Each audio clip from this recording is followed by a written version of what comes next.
primer lugar me voy a presentar. Soy Guillermo Fernández Centeno y soy el subdirector general de Política Forestal y Lucha contra la Desertificación. Aprovecho para decir que hoy es el Día Internacional de la Desertificación y me toca estar aquí de moderador, así que no voy a seguir dando la palabra a los invitados.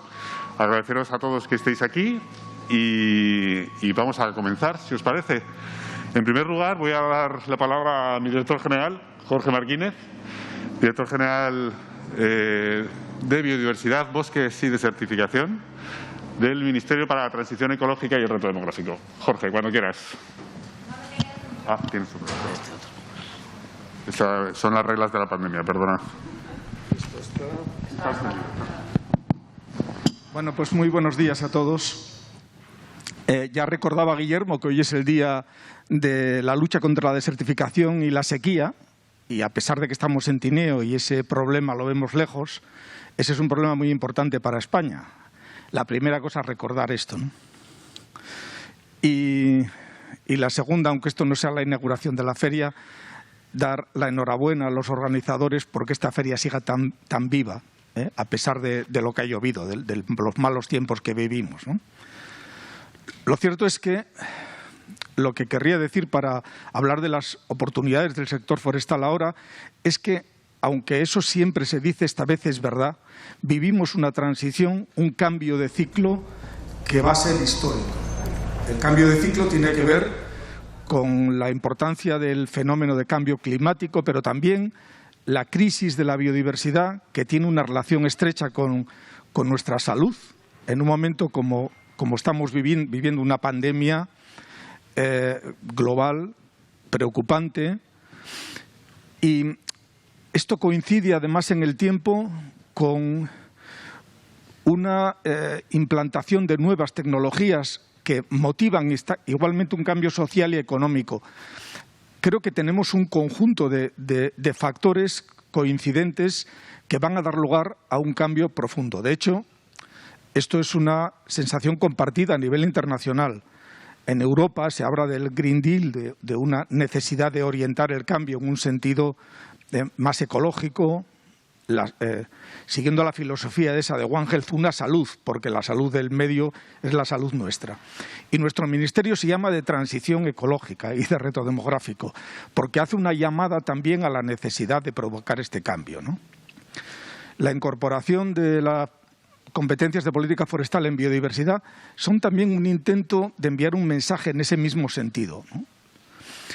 Yo creo que después de un año y pico en la dirección y de haberme reunido con muchos interlocutores, he aprendido algunas cosas. Creo que el sector forestal se encuentra ante una oportunidad que no ha vivido en décadas. Y voy a decir por qué. Lo primero, porque hay un tirón de la demanda nuevo.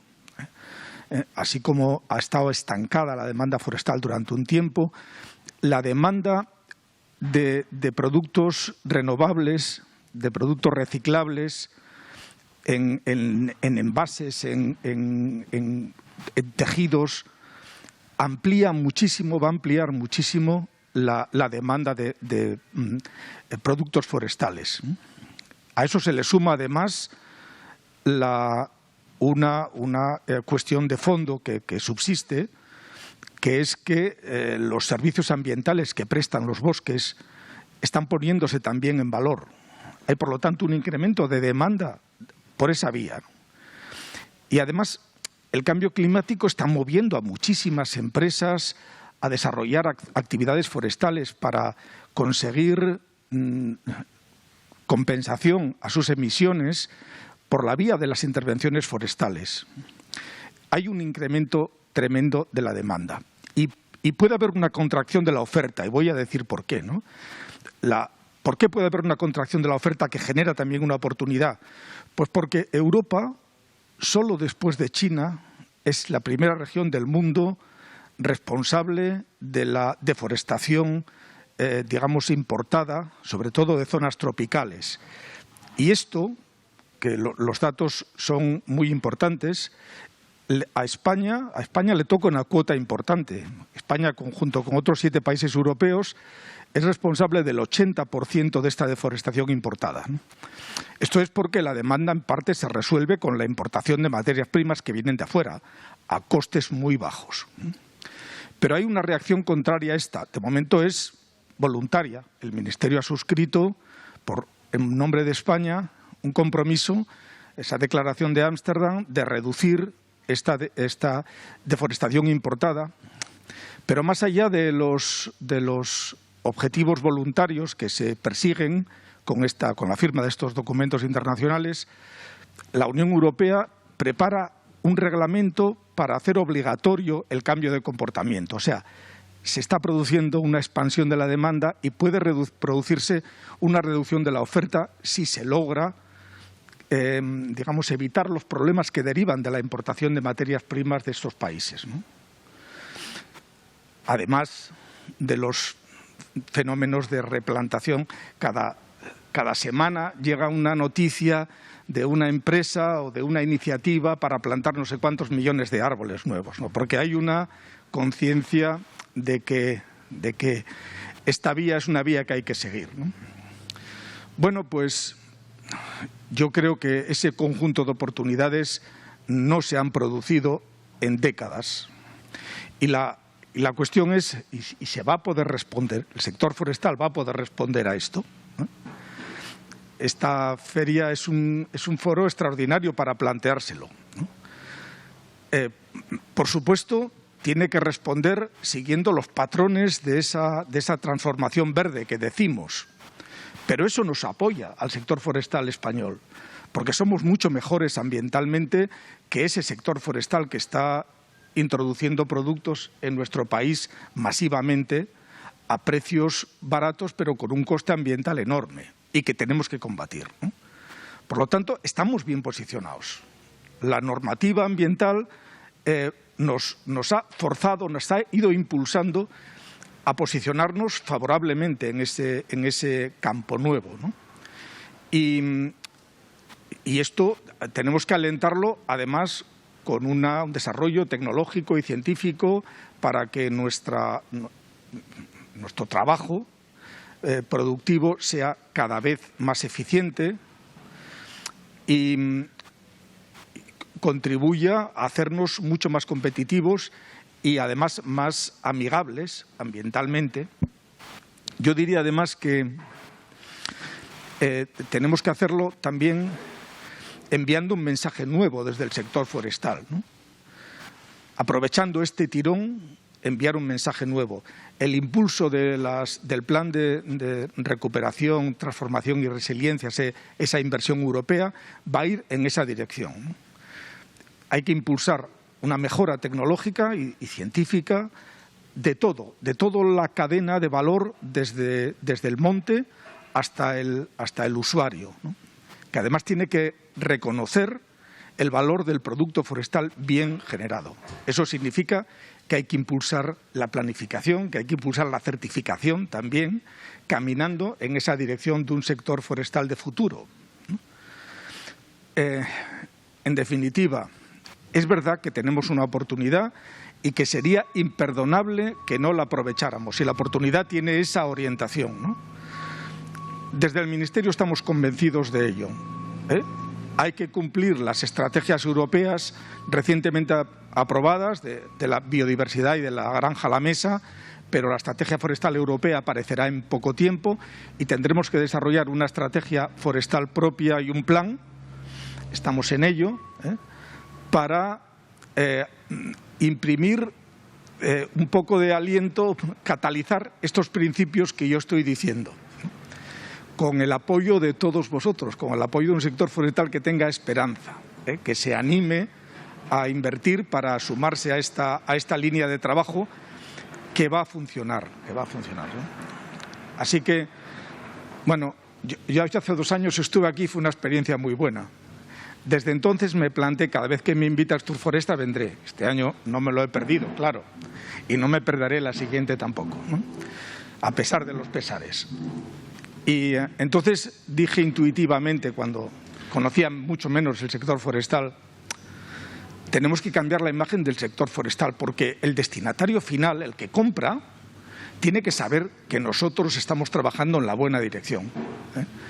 Yo os pido a todos un esfuerzo para trasladar una imagen positiva ambientalmente del sector forestal, una imagen de un sector forestal que se suma a este Green Deal, porque además este Green Deal es una oportunidad, no solamente es algo honesto que hay que hacer para con nuestros hijos y los que vienen a continuación, sino que es una oportunidad de negocio que nos conviene a todos. Y bueno, perdonadme las reflexiones que puedan salir un poco del marco de la mesa, pero me sentía un poco obligado a ello. Muchísimas gracias, Jorge. Yo creo que para nada, palabras de aliento para un sector forestal que las necesita y que sin duda la oportunidad está ahí y tenéis y tenemos que aprovecharla, ¿no? A continuación, tengo que disculpar porque Marcelino Marcos Líndez, el presidente de la Junta General del Principado de Asturias, no ha podido asistir por una urgencia en el último momento. Así que ha llamado y ha pedido que le disculpe a todos vosotros, ¿verdad?, por su ausencia. Entonces, a continuación, vamos a pasar a don Fernando Prendes Fernández Ceres, el director general de Infraestructuras Rurales y Montes de aquí, del Principado de Asturias. Fernando. Hola, muy buenos días a todos. Y lo primero, daros las gracias por estar aquí y daros la bienvenida, tanto a los que sois asturianos como a los que no. Y deciros también, un poco enlazando con lo que decía Jorge, aquí ya quedáis invitados para la próxima edición. No hace falta invitar a nadie. Asturias es una tierra de acogida, es una tierra de referente forestal, donde la participación, en este caso de todos vosotros, siempre será bienvenida y donde las aportaciones que podáis haceros siempre serán también bien traídas y bien llevadas por nosotros. Agradecer la presencia, en este caso, de administraciones locales, que he visto ya varios alcaldes por ahí, a personas del mundo de la madera y muy especialmente al propio Ministerio, sin el cual tampoco podría ser posible esta feria. Y un poco enganchando con lo que era un poco la temática de esta conferencia, con las lecciones que podamos nosotros extraer con respecto a la pandemia, lo primero que tenemos que decir es que la pandemia nos ha hecho diferentes, quizás mejores en algunos aspectos, quizás peores en otros, pero sí nos ha hecho diferentes. La pandemia era una cuestión, es una enfermedad que vino y que no tenía en este caso un guión. No sabíamos cómo reaccionar frente a una hecatombe de este tipo.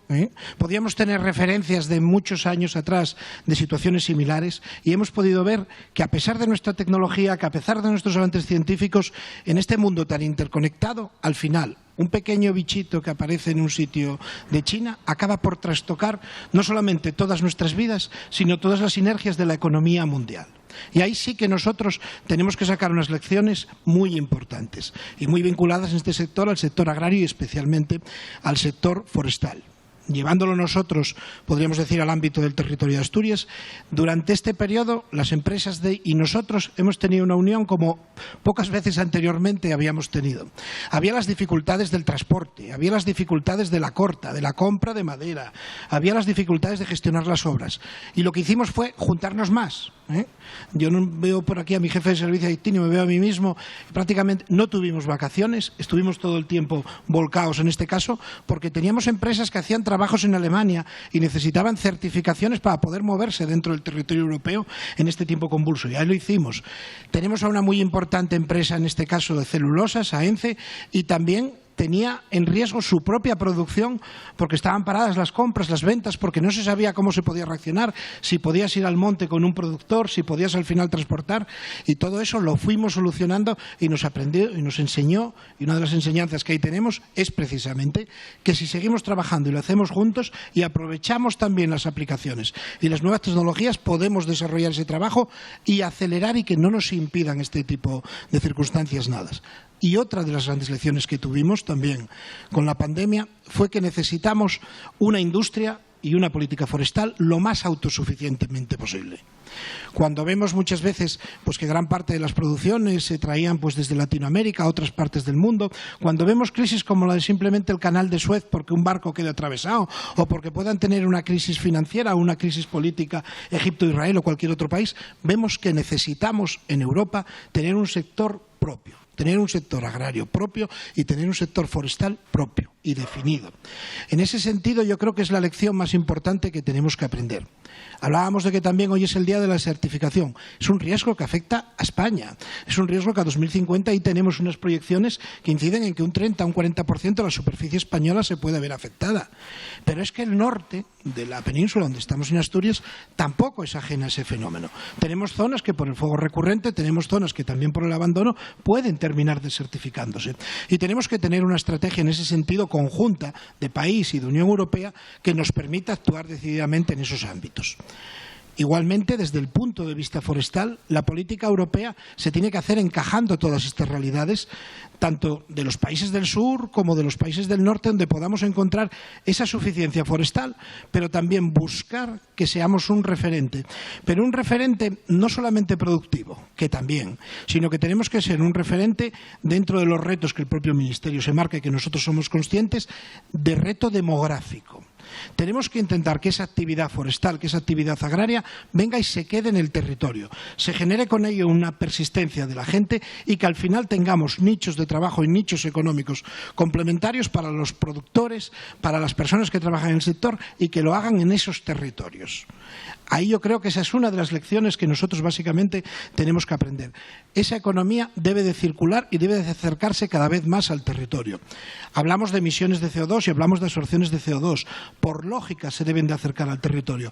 Que las empresas de Asturias, que las empresas de España puedan compensar esa huella de carbono dentro del propio territorio y lo más cerca de esas emisiones. Eso es uno de los retos que nosotros tenemos que asumir.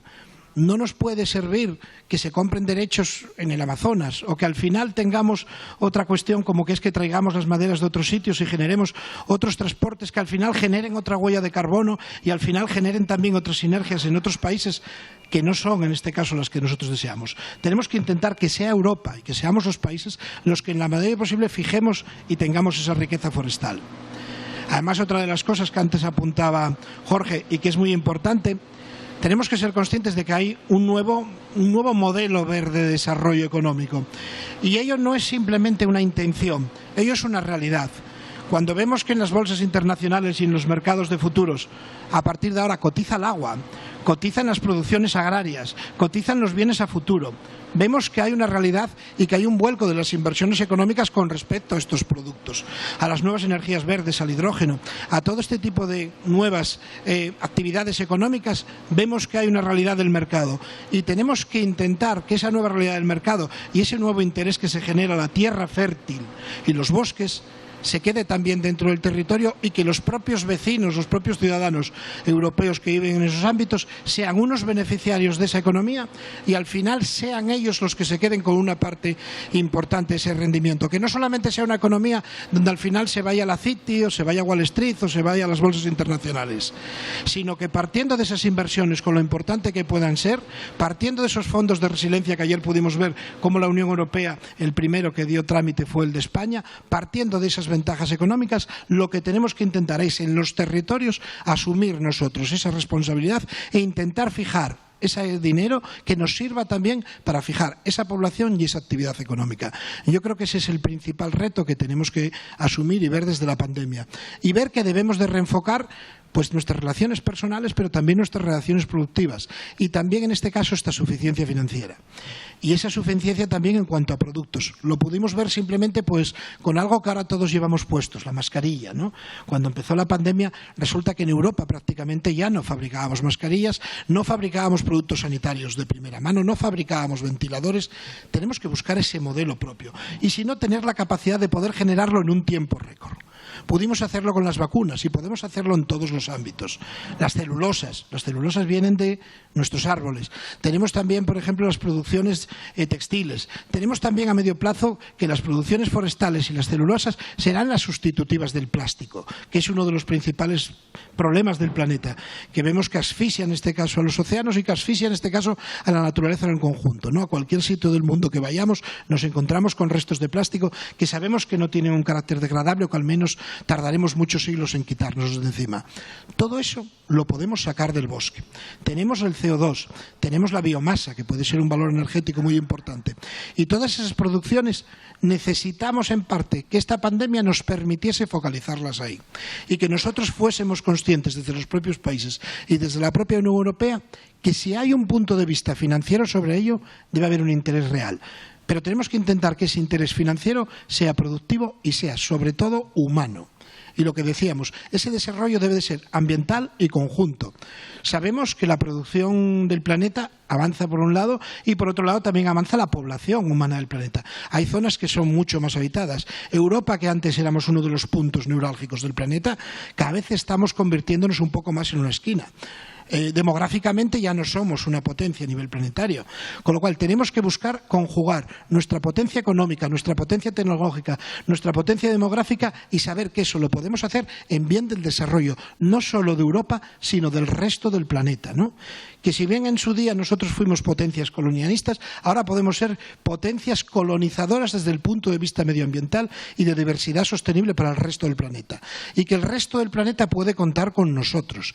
Y que nosotros esos recursos los vamos a reutilizar precisamente en evitar que exponencialmente ese crecimiento de la población no sea una mengua desde el punto de vista medioambiental. Y podemos hacerlo. Tenemos suelos ricos, tenemos suelos fértiles, tenemos capacidad forestal. El suelo es un valor económico y ambiental de primer orden. Tenemos que potenciarlo. Tenemos que acercar, en este caso, a nuestros agricultores, ganaderos, pero también a esos silvicultores que tenemos que profesionalizar esa riqueza y tenemos que ser capaces de, asentando esa población, asentar esa economía y asentar ese modelo de desarrollo netamente europeo, ¿no? Ya para terminar y para poder dar paso al resto de contertulios, en Asturias y en toda la cornisa cantábrica y en muchos otros sitios de Europa somos precisamente un ejemplo de eso, ¿no? Nuestra cultura hasta hace muy pocos años giraba en torno completamente a las producciones forestales, a la madera. Nuestros tenedores eran de madera, nuestras cucharas eran de madera, nuestros platos, nuestras casas, nuestro elemento etnográfico, el horro, la panera, eran de madera. Vivíamos en un mundo de madera, ¿no? Los pastos de nuestro ganado eran la madera, trabajábamos la tierra dentro de los bosques y al final era un ejemplo de un modelo de gestión. Tenemos que buscar adaptar eso al día de hoy y generar ese tejido, por un lado, medioambientalmente sostenible y económicamente viable. Los bosques no pueden ser simplemente fósiles ni tampoco pueden ser meramente productivos. Tenemos que buscar mezclar esa sinergia, que el monte sea productivo, que todo el monte sea valorizable y permitir que desde Asturias y desde la cornisa cantábrica y, por qué no, sirvamos al resto de España y al resto de la Unión Europea de ejemplo en ese sentido, para que puedan venir inversiones y para que esas inversiones, lo que es más importante, no suceda como sucede ahora mismo por parte de China o Estados Unidos, que colonizan países enteros de África para obtener alimentos y que al final lo único que hacen es todos esos rendimientos se van a otros países. Nosotros no. Tenemos que buscar ese modelo y tenemos que demostrar que como europeos y como españoles hemos aprendido estas lecciones de la pandemia y estamos dispuestos a desarrollar ese nuevo modelo que ha venido a quedarse. Muchas gracias. Muchísimas gracias, Fernando, por esta visión tan territorial, también con ese guiño internacional tan importante. Así que, pues, muchas gracias por tus palabras. A continuación, cedo la palabra a Jesús Casas Grande, presidente del Grupo Traxa. Jesús, cuando quieras. Bueno, buenos días. La verdad es que no puedo evitar casi emocionarme cada vez que vuelvo a Asturias. Esta es, no sé si mi segunda tierra, pero casi mi segunda tierra, probablemente, si no la primera. Y volver aquí y poder estar aquí, y además después de una pandemia, pues la verdad es que es bastante, en fin, bastante ilusionante. Y bueno, volver a este foro en el que ya anteriormente he estado y que veo que todos los años sigue funcionando y sigue creciendo. Y volver a participar en una mesa en la que hablamos de cosas que probablemente también hemos dicho en años anteriores, con la excepción de la cuestión de la pandemia, que ahora ya, pues evidentemente es un nuevo elemento que pusimos encima de la mesa. Mirad, yo creo, los forestales tenemos bueno, yo soy forestal, me imagino que aquí tendréis algunos forestales y en general los que manejamos los bosques pues nos llamamos forestales. Los forestales tenemos un pequeño problema y es que vivimos en un dilema permanente. El otro día, hablando con un alto cargo del Ministerio de Agricultura, con el que tengo mucha confianza de muchos años, le dije, bueno, pero ¿y este ministerio al final qué es? Y me dijo, esto es un ministerio claramente económico, lo que nos interesa es la economía.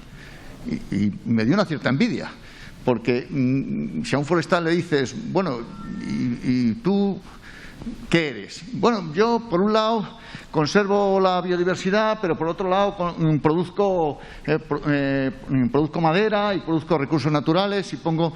Pero entonces eres economicista. No, yo soy ambientalista y economicista. Y es una especie de doble rostro que nos acompaña durante toda nuestra vida, bueno, que lo manejamos como podemos y que algunas veces nos lleva a algunas contradicciones, ¿no? El gran problema de lo forestal es que tenemos que explicarlo muy sencillo a la sociedad y a veces no es fácil explicar que hacemos una cosa y simultáneamente también hacemos la contraria. Yo todavía me acuerdo de mi hijo hace muchos años, que le llevé a ver el monte Balsaín, que es un monte espléndido. Entonces estaba en parques nacionales, se lo pasó muy bien, pero al cabo del día me dijo: papá, esto está muy bien, pero no entiendo nada, porque si estáis protegiendo la naturaleza, ¿para qué cortáis los árboles de Balsaín? Aquello tenía yo un problema conceptual con mi hijo, ¿no? Y eso nos acompaña a lo largo de toda nuestra gestión, porque, bueno, esto no es fácil de explicar y esto no es fácil de explicar, de convencer, y a veces nos sale una orientación y a veces nos sale otra. La pandemia nos ha enseñado una cosa muy divertida, y es la absoluta debilidad de los dogmas y de los principios. Es decir, las verdades inmutables, las cosas que estaban escritas en el frontispicio de los think tank y de Davos y de todos estos sitios donde va la gente teóricamente muy inteligente, pues han venido abajo. La globalización es maravillosa, pero no tanto, porque la globalización hace que un bichito en 15 días se nos ponga aquí, caramba, con la globalización. Y al final, lo que nos ha permitido sobrevivir y comer todos los días, pues no era tanto la globalización, sino que teníamos un sector agroalimentario aquí nuestro, hispano-español, que nos daba de comer. Vaya, ya se nos ha caído un dogma, el que la globalización era fantástica. Qué desastre. La austeridad económica también era un dogma. Y sin embargo, este país en un año y medio hemos pasado de una deuda del 110 al 138 y ahora estamos absolutamente embarcados y felices, porque ayer estuvo aquí la señora presidenta de la comisión y nos ha entregado un bonito cheque de 70.000 millones de euros para gastar y gastar bien. Pero no quedamos que el progreso consistía en que gastáramos poco, fuéramos muy austeros, nos apretáramos mucho el cinturón. Ya no. Es otro mantra que se nos ha caído. Bueno, pues esto es importante. Entender que los principios generales, globales, que nos vienen de fuera, son ciertos hasta cierto punto. Y que al final, lo único que permanece, pues son las cosas pequeñas, sencillas, que salen de la tierra y que nos responden al día a día. Pues esto, la madera. Cuando se nos acabe el plástico, esto seguirá produciendo. Cuando se nos acaben los grafenos rarísimos combinados con no sé qué, porque no hay litio en no sé qué planeta, pues esto seguirá produciendo. Entonces yo creo que una de las cosas que nos tiene que enseñar la pandemia es decir, bueno, vale, podemos ser estratosféricos y extraordinarios, pero no dejemos de tener los pies en la tierra y no dejemos de apoyarnos en esas cosas que, tratadas de otra manera, porque nadie pretende tratar la madera como la trataba el Neandertal hace 80.000 años, pues a lo mejor nos aseguran un futuro razonable, igual de cómodo o incluso mejor. Bien. Insisto, estamos sumidos en contradicciones. Hace unas semanas salió a la prensa que en un monte ordenado en la provincia de Teruel, en Albarracín, que había que hacer unas cortas absolutamente planificadas y autorizadas por la administración correspondiente y con todos los parabienes y con todas las evaluaciones. Sin embargo, un colectivo empezó a decir que aquello era destruir el monte, cuando en realidad era todo lo contrario. Era abrirlo, ponerlo en luz para que no se acabase para que pudiera seguir progresando. Los ingenieros de montes o los forestales manejamos la luz. Esto es una cosa bastante divertida. No manejamos nada más que la luz. Aclaramos, cerramos, dejamos crecer la luz. Punto. Somos así de simplones. Somos como los chamanes incas, ¿no? Manejamos la luz para decir lo que tenemos que hacer. Bien. Pues primera contradicción. Pero hombre, si es que ese monte hay que cortarlo porque si no esa masa forestal va a desaparecer, pues problemas. Pero es que hace 15 días la directora de Parques Nacionales, hablando con ella, me dice: joder, me han pedido que declaremos Parque Nacional Sierra Espuña. Digo, pero Sierra Espuña es una repoblación. Es una repoblación pura y dura, magnífica repoblación, pero hombre, ¿cómo vamos a declarar Parque Nacional una repoblación que tiene 100 años, 80 años, que es estupenda? Pero, pues ya ves. Bueno, pues a veces tenemos contradicciones internas y a veces aparecen preguntas que nos dicen, pero entonces, si el problema que tiene España es que hay que plantar muchos árboles, ¿por qué cortamos árboles? Entonces, ¿hace falta plantar o no hace falta plantar? No, hace falta gestionar los montes, pero gestionar los montes consiste en cortar árboles. Bueno, todas esas contradicciones están inherentes a nuestra forma de hacer y ser. Y a veces los hemos explicado bien y a veces no lo hemos explicado tan bien. Estamos en un escenario completamente nuevo, lo ha dicho Jorge al principio. Esto va a ser distinto. Los temas ambientales no tienen vuelta atrás. La preocupación planetaria por una sociedad más decente con la ética ambiental y más vivible desde el punto de vista de los recursos naturales y de la temperatura y del medio ambiente está ahí. O incorporamos esos planteamientos o nada va a tener sentido. Pero curiosamente, esta vieja ciencia forestal es extraordinariamente útil para poner en valor esos planteamientos.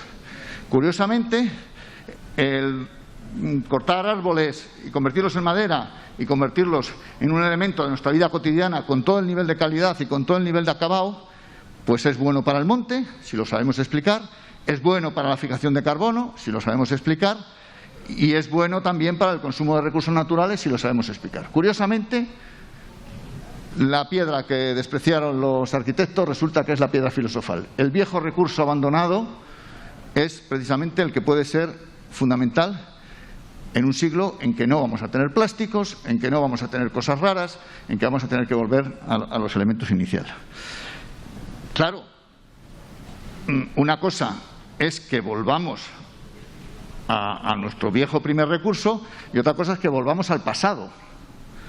O sea, no se trata de hacer progreso de lo que ocurrió ayer. La nostalgia es un error absoluto. No se trata de volver a utilizar la madera o de volver a pensar en la gestión de la madera como se pensaba hace 200, 300 o 1000 años. No, las cosas han cambiado y tienen que seguir cambiando. No se trata de decir a nuestro mundo rural que el futuro pasa por volver al pasado. Pues mire usted, no. El pasado se fue, nos dejó unos magníficos testimonios, pero el futuro va a ser completamente distinto. En consecuencia, la gestión forestal y la utilización de la madera desde el punto de vista de la óptica forestal en el siglo XXI va a tener poco que ver con la óptica de utilización de los siglos XVII, XVIII, XIX, incluso del siglo XX. Es importante, además, no caer en los estereotipos cuando hablamos. Es importante, además, no comernos los productos preparados y poco reflexionados. En este país, en España, en los últimos 30 años, la superficie forestal, calladamente, sin que nos demos cuenta, pues Guillermo lo sabrá mucho mejor que yo, pero puede haber aumentado de forma natural a un ritmo de 60, 70, 100.000 hectáreas por año aproximadamente. Bien, pues si multiplicamos 30 años por 100.000, nos salen 3 millones. 3 millones de hectáreas es la superficie de la provincia de Badajoz, aproximadamente. Esto quiere decir que a lo tonto, sin que estemos haciendo grandes cosas espectaculares, en nuestro país ahora hay muchos más árboles de forma natural de los que había hace 40 años. Pero no porque los hayamos plantado, sino porque el devenir de la actividad del territorio, pues así lo ha supuesto. Cultivamos menos tierras, aunque producimos mucho más. Ya no cultivamos esas pendientes tremendas que nuestros antepasados tuvieron que cultivar porque literalmente se morían de hambre. La geografía española está atormentada de bancales abandonados que poco a poco se van reforestando. Esto es así. Es decir, la naturaleza tiene sus tiempos, se los toma, no le preocupa demasiado, pero llega y llega a la meta. En consecuencia, España tiene un problema ahora mismo de una necesidad inherente de repoblación. Hombre, en algunos sitios a lo mejor puede haber algunas zonas especialmente desertizadas, algunas zonas con problemas de erosión muy fuerte, pero con carácter general, España ahora mismo no tiene un problema, creo yo, perdonadme, y es una opinión estrictamente personal, un problema de necesitar una repoblación masiva. Los árboles están saliendo. Lo que tenemos es un problema de gestión. Lo que tenemos es un problema de gestión, porque claro, esos 3 millones de hectáreas que se nos han generado en este tiempo, más los otros 20 millones de hectáreas que teníamos atrás, que es la mitad del país aproximadamente, pues no son naturaleza pura y salvaje, no nos equivoquemos. Yo he estado muchos años en parques nacionales y decía, no hay que tocar en un parque nacional tal cual, íntegro, pero nuestra naturaleza es una naturaleza manejada, nuestro territorio es un territorio intervenido. El género Homo lleva por aquí medio millón de años como poco. Consecuencia, eso que está creciendo y lo que está creciendo además como consecuencia de las repoblaciones que hicimos durante los tiempos del patrimonio forestal del Estado, otros 3 millones de hectáreas, son espacios a gestionar. Son espacios a gestionar. El problema que hemos tenido siempre para gestionar para gestionar los bosques es que lo hemos entendido como un coste. ¿Y quién paga esto? Porque claro, aclarar una hectárea cuesta tanto y es un residuo. Bueno, es que los tiempos han cambiado. Los tiempos han cambiado, queridos amigos. La madera ya no es un residuo, es una materia prima y cada vez lo va a ser más. Y cuando nuestra responsabilidad con el planeta nos impida traer o nos obligue o nos condicione el no traer madera de los bosques tropicales porque efectivamente no está bien, pues a lo mejor eso que hasta ahora considerábamos un residuo y que le teníamos que poner dinero y que todos buscábamos una administración para ver si no lo podía financiar y tal, pues se convierte en un recurso. Es ya un recurso. En España, a lo tonto, se están produciendo todos los años 50 millones de metros cúbicos de madera. 40, 35, 50 millones de metros cúbicos de madera, que es una cantidad muy grande que se está quedando en el monte. Y la naturaleza es muy simplona, pero muy radical. O la aprovechamos, o si no, un día se quemará.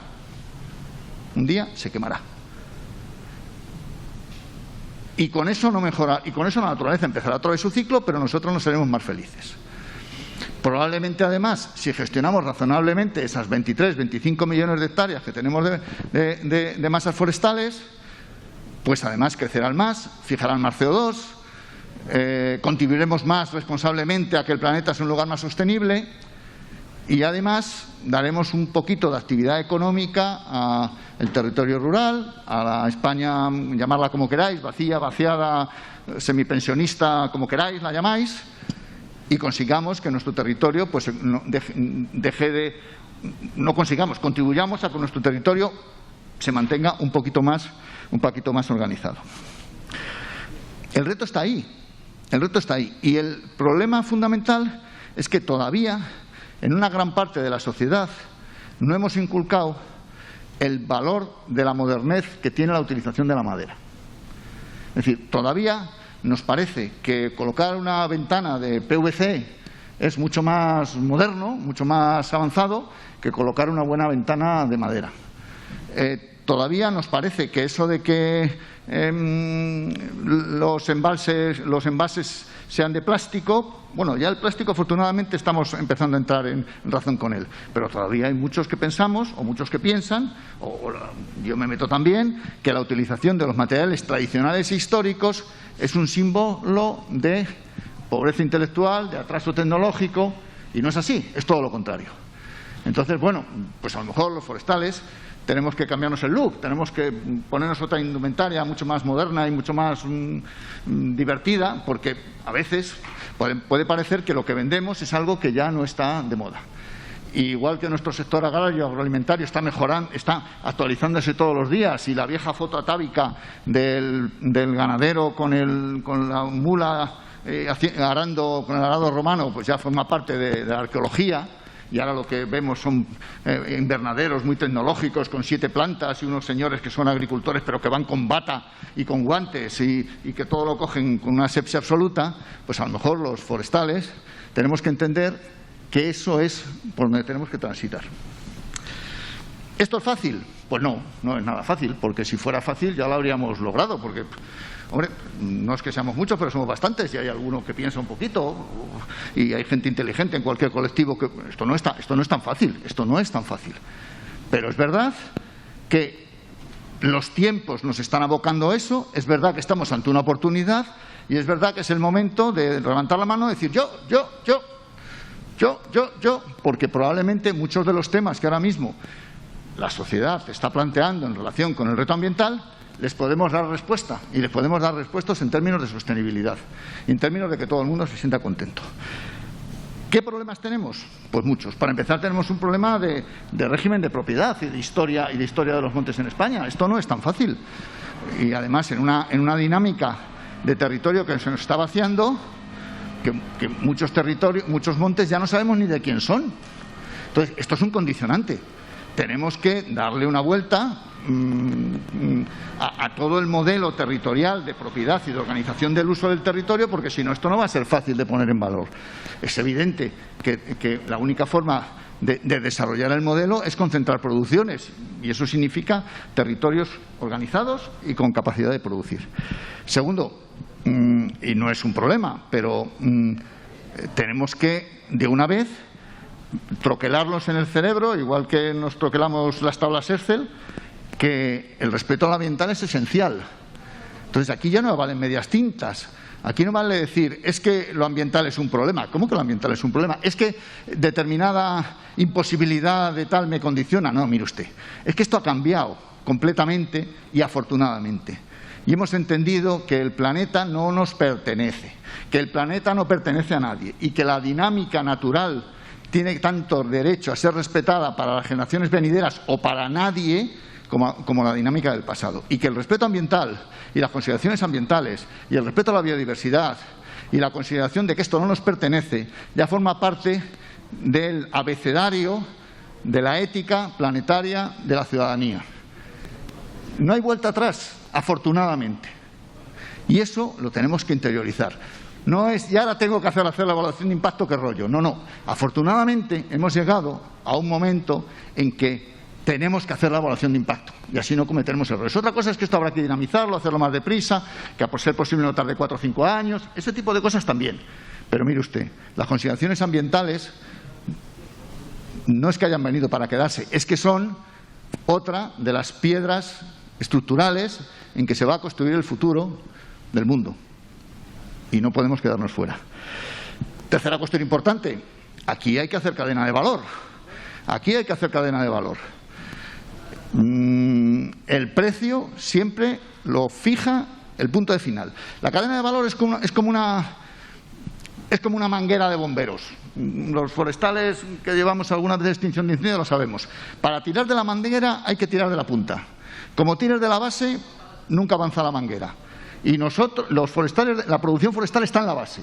Lo que va a tirar es quien tire de la punta de la manguera. Esto es, el consumidor, la industria, la transformación, toda la cadena de valor. Si no construimos cadena de valor, esto no va a funcionar.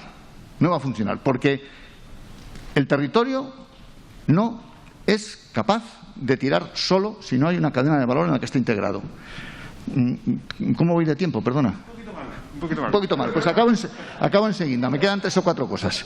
3 o 4 ideas muy rápidas. Segundo, tenemos que interiorizar en consecuencia una visión un poquito más industrial, un poquito más económica y un poquito más de mercado. Sin darnos miedo, sin alabarlo, sin convertirlo en Dios, pero saber que estamos ahí.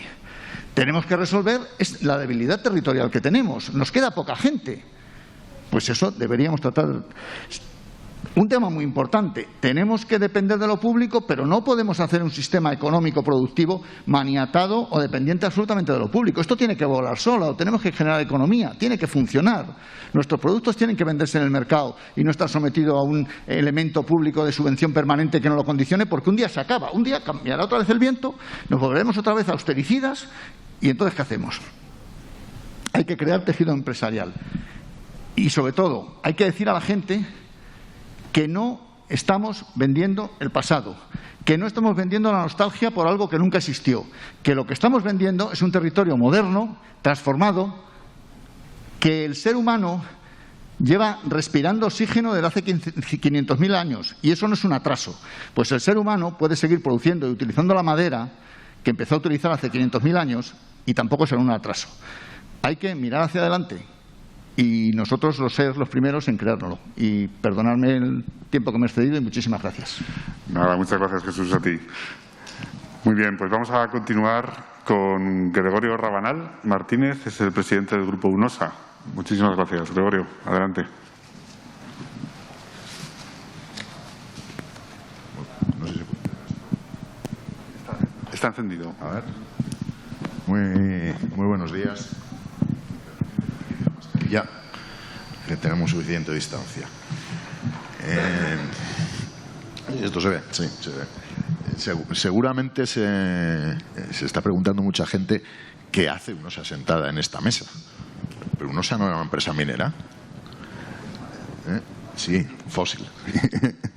Pues sí, efectivamente, UNOSA era una empresa minera. Pero ya casi era. Y ya casi no podemos llamarnos una empresa minera. Hace ya años y últimamente pues de una forma decidida y aprovechando el marco de políticas de descarbonización, UNOSA empezó a abandonar la minería del carbón y a centrarse en algunos sectores más acordes con la política energética actual, ¿no? Y concretamente en los sectores de las energías renovables. Llevamos años explotando energía geotérmica a partir de nuestros antiguos pozos. Y llevamos años haciendo cosas en materia forestal, como parte de la herencia que tenemos de nuestra antigua actividad minera, ¿no? Es una cosa que no es muy conocida, pero tenemos algo así como 3.800 hectáreas de montes en Asturias, en los cuales llevamos unos cuantos años haciendo planes de ordenación y planes de reforestación importantes, ¿no? Y ya últimamente, de una forma absolutamente decidida, para abandonar el carbón, nos hemos decidido a lanzarnos a un proyecto importante que es la transformación de nuestra térmica, que sabéis que es una térmica de carbón todavía, para transformarla en una térmica de biomasa, pero de biomasa autóctona. No, efectivamente coincido con Martínez, por ejemplo, que no tiene ningún sentido importar biomasa, porque desde el punto de vista de descarbonización estás haciendo casi más agujero del que tapas, y por lo tanto se trata de hacer una térmica de biomasa autóctona.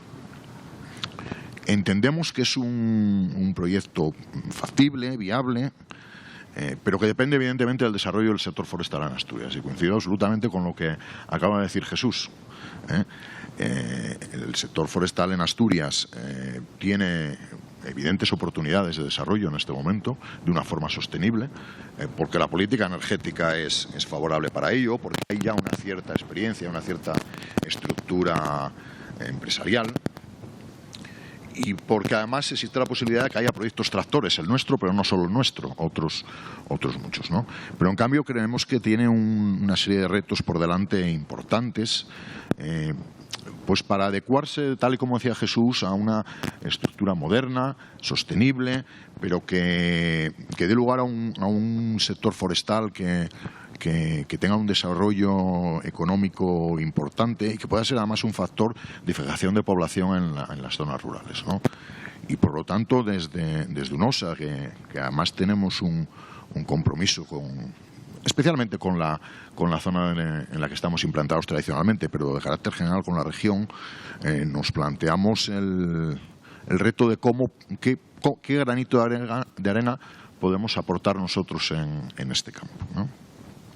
Con un doble objetivo, que es el del desarrollo del sector forestal, y con un segundo objetivo, que es el de promover una reactivación económica en unas zonas asturianas que están sufriendo el impacto de la reconversión y de la reconversión minera de una forma muy importante, que son zonas en las que la industrialización originada por la actividad minera en el siglo XIX hicieron abandonar los sectores económicos tradicionales de esas zonas, que eran básicamente el agroganadero y el forestal, pero que tienen potencial de recuperarlos y tienen suficientes recursos para que esos sectores vuelvan a ser sectores significativos en esas zonas, y además de una forma sostenible, porque son zonas con un potencial forestal enorme.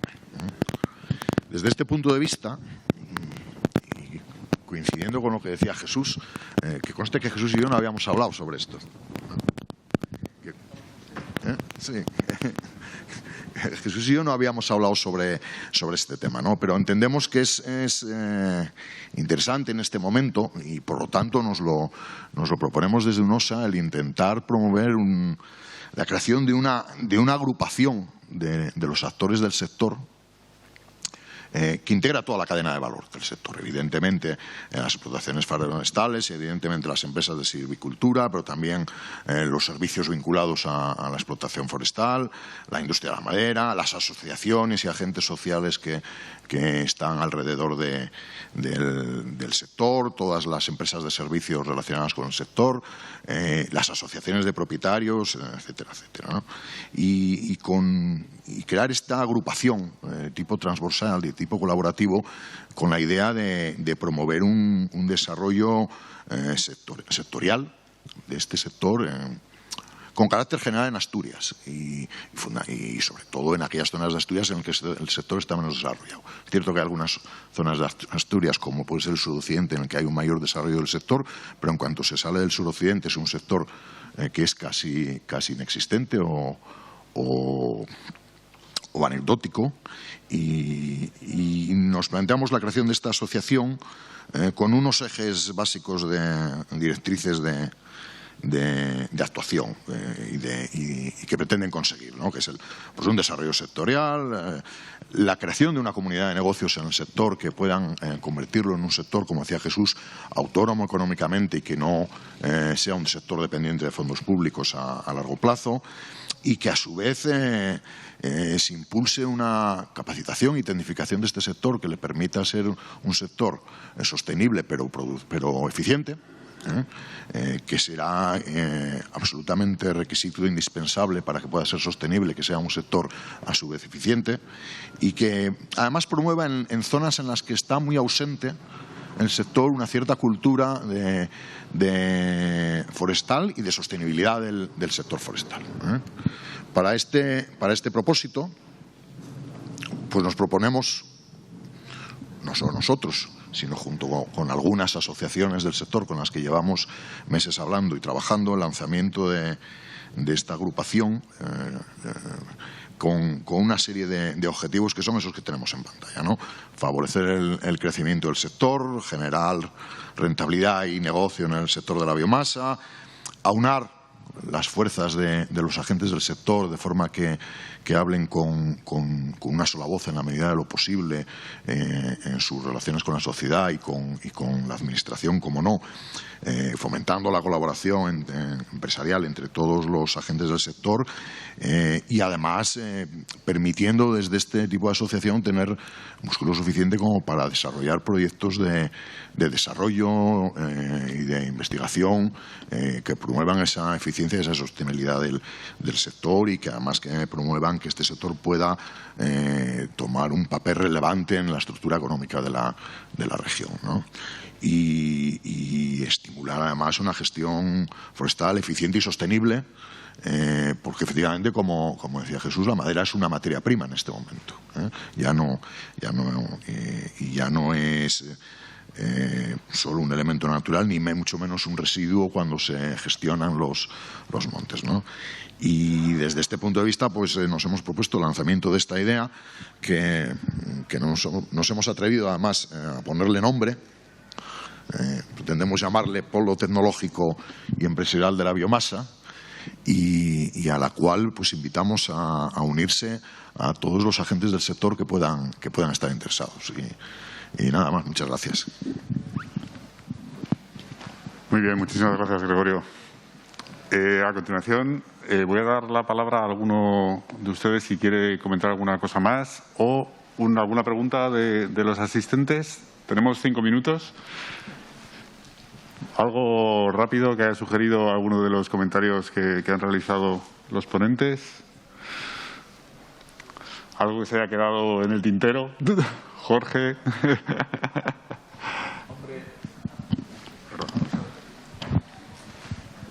Solamente es una aportación para rellenar estos 5 minutos, para contribuir a rellenar estos 5 minutos. Y porque pues Jesús ha explayado muchísimo, ya no le queda gasolina, pero yo sí que tengo, ¿no? Claro que no hemos hablado de nuestras debilidades. Yo esperaba enviaros un mensaje positivo porque soy optimista de cara al sector, ¿no? Pero tenemos muchísimas debilidades y es verdad que hay que conocerlas y evaluarlas bien para saber actuar. Y ahora no quisiera en estos últimos 5 minutos ponerme a enumerarlas porque además es un tópico, las conocéis todos vosotros, ¿no? O sea, lo que ocurre es que hay que, yo creo que una vez que todos conocemos cuáles son nuestras debilidades, el sector forestal no es muy heterogéneo en España, ¿no? Casi toda la producción está en la cornisa cantábrica o cantabro-atlántica y el resto aquí somos capaces de producir madera y fibra en cantidad y seguramente en otros sectores forestales de la España seca pues la producción tiene una orientación distinta, ¿no? Pero eso también nos confiere unas debilidades singulares a la zona cantábrica y a Asturias en particular, ¿no? Porque es una región llena de limitaciones para el sector forestal. Yo creo que lo que se requiere es que las nuevas estrategias y la nueva planificación hagan un buen diagnóstico de estos cuellos de botella para mostrar caminos que permitan de una vez empezar una trayectoria que sirva para salvar algunas de estas dificultades. Y una de las más terribles es el minifundio en el ámbito forestal o la poca profesionalidad de muchos de los aprovechamientos forestales. Me refiero al propietario, ¿no? que tiene esto como una actividad marginal, ¿no? Por eso yo saludo esa iniciativa de UNOSA que presentaba a su presidente y alentaría otras iniciativas comparables, naciendo desde el propio sector, ¿no? Que permitieran generar masas críticas de monte muy grandes, capaces de ser gestionadas técnicamente de modo correcto y de tener una estrategia que incluya incluso el marketing, la búsqueda de clientes, la conexión con toda la cadena de valor, que no es posible en un sector forestal atomizado, en el que hay una desconexión muy clara entre cada uno de los agentes que intervienen, ¿no? Y esto, la Administración puede hacer cosas, pero puede hacer poco. Yo creo que es el propio sector el que tiene que tener iniciativa y generar, digamos, algunas actividades que se orienten a que es uno de los muchos cuellos de botella que tiene el sector, ¿no? Pero bueno, no quiero quedarme en lo negativo y en los últimos segundos, ¿no? Y prefiero reforzar la idea de que el discurso ambiental que llega con energía es una oportunidad extraordinaria para nuestro sector forestal y hay que aprovecharlo. Y que estamos en un momento de tener ánimo y de ser optimistas, ¿no? Y atrevernos. Muy bien, muchas gracias, Yo Jorge. creo que otra cuestión que también vino para quedarse, y somos conscientes todos, nos dais cuenta todos de que ahora todo va mucho más rápido, o pensamos que todo va mucho más rápido. Y esto ya era antes de la pandemia, pero con la pandemia se agilizó todo este tema, ¿no? La gestión del tiempo, los ciclos, ahora todo mismo es rapidísimo. Compramos algo, lo compramos por internet y queremos que en 2 días esté en casa. Ahora mismo solicitamos un trámite, mandamos un WhatsApp y si no sale el doble clic leído en azul ya nos ponemos nerviosos. Y sin embargo yo creo que ahí sí que las administraciones tenemos que buscar una proactividad que no fue con esa rapidez tampoco tan debida, ¿no? Tenemos que buscar procesos de gestión desde el punto de vista tanto empresarial como productivo más rápidos y más ágiles. Tenemos que buscar normativas y agilizar, en este caso, la gestión de puntos críticos, como decía Jorge, esos cuellos de botella, que al final nos permitan actuar de una manera más rápida para poder dar esa satisfacción más rápida, ¿no? No hacer que se eternicen, por ejemplo, licencias, no hacer que al final tengamos competencias concurrentes, sino que al final permitamos que esa agilidad y que todo eso vaya dentro de esos ciclos más rápidos que ahora mismo la vida nos pide, ¿no? Y también otra de las lecciones que hemos aprendido en la pandemia es el teletrabajo, ¿no? El teletrabajo es una cuestión que ha venido para quedarse, es una cuestión que unida al desarrollo tecnológico va a venir y va a implementarse mucho más. Es posible, si avanzamos, que podamos hacer teletrabajo pues desde Tineo, o desde mi concejo Gozón, o desde Cuenca, o desde Guadalajara, o desde cualquier otro punto, pero necesitamos que en ese sentido también las administraciones brindemos ese servicio, pero al final tengamos productos y materia de actualizarlo de una manera eficiente, ¿no? Pues por tanto, tenemos que recoger eso. Quizás olvidarnos tanto de estrategias, de planes y tal, ser un poco más ágiles en nuestro modelo de gestión, agilizar eso. No intentar solapar, en este caso, legislación, no intentar tampoco hacer que se eternicen los trámites y buscar ese modelo que nos permita a todos dar esa agilidad, ¿no? Y el sector, evidentemente, es una cosa que nos reclama, es una cosa que ha venido, como decíamos, para quedarse y en la que tenemos que trabajar decididamente. Fernando, pues vamos a dar por concluido. Simplemente enfatizar el tema que comentaba ahora Fernando, que tenemos además la oportunidad de una mejora tecnológica increíble, ¿no? Y para esta agilidad que se requiere, yo creo que es una ayuda que sin duda nos va a venir muy bien.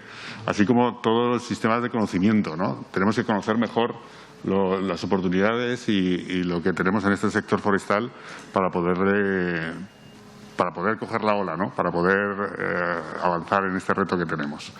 Pues nada más, muchísimas gracias a todos y nada, animaros a ver la feria y, por supuesto, si queréis continuar, hay una sesión técnica a las 12:30. Muchas gracias.